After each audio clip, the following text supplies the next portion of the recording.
تیاری افسانہ تیاری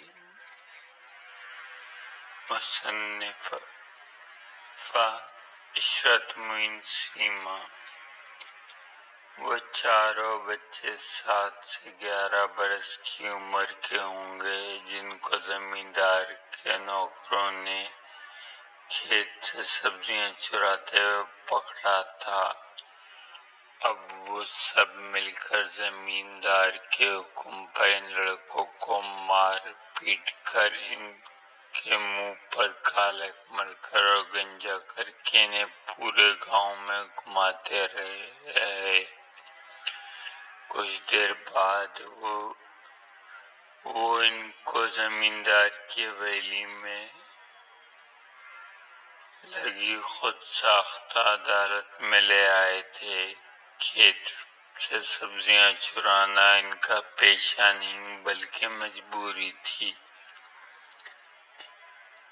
جب باپ کے انتقال کے بعد ان کی ماں نے کھیتوں پہ کام کرنا شروع کیا تو چند ہی دنوں بعد اپنی عزت کے لٹیروں سے بچنے کی خاطر گھر میں بند ہو گئی تھی۔ بچوں نے کھیت میں ماں کے ہاتھوں اگائی سبزیوں پر اپنا بھی حق سمجھا اور دن دہاڑے ان پر ہاتھ صاف کر کے اپنے بغیر کمائی کے چلنے والے گھر میں ماں کی مدد کرنے کی کوشش کی۔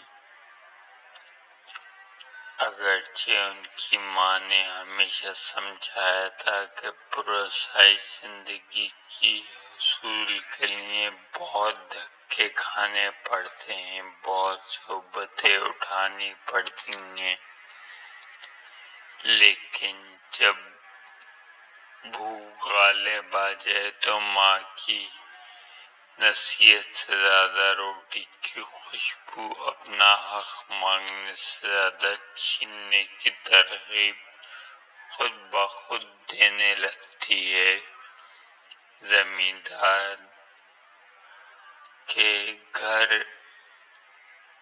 اس محل نما عمارت اور قیمتی ساز و سامان سے سجے اس کمرے میں آ کر ان بچوں کی آنکھیں حیرت سے پھیل گئی تھیں۔ قیمتی ساز و سامان سے سجی اس خود ساختہ عدالت میں آ کر انہیں اندازہ ہو گیا تھا کہ تھوڑی سی ذلت و مار پٹائی سے جب وہ تازہ سبزیاں پیٹ بھر کے کھانے کو مل سکتی ہیں تو جی بھر کے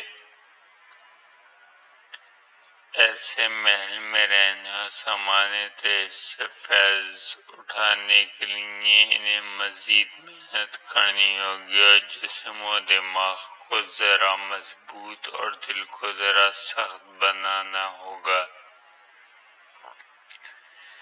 زمیندار کی لعنت ملامت اور ٹھڈے کھاتے ہوئے وہ مسلسل سوچ رہے تھے